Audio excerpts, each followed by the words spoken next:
তো এই যে এখন সবাই রেডি হয়ে গেছি, এখন একটু যাবো ইস্কন মন্দিরে। আমরা যাব গাড়িতে, আর এই যে ওর বাবা আর দিদি যাবে হচ্ছে কি বাইকে। তো ফাইনালি আমরা চলে এসেছি ইস্কন মন্দিরে।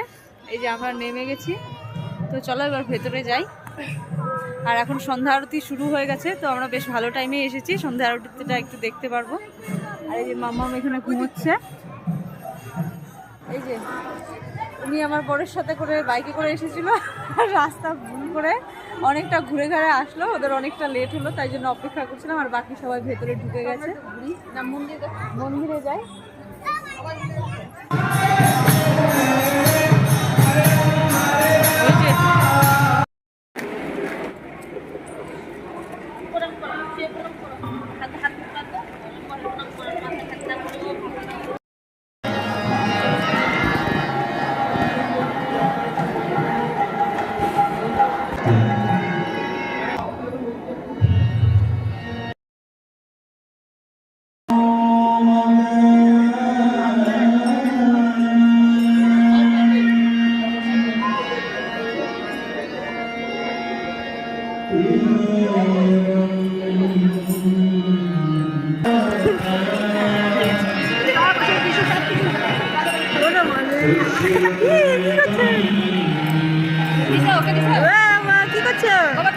কি করছো?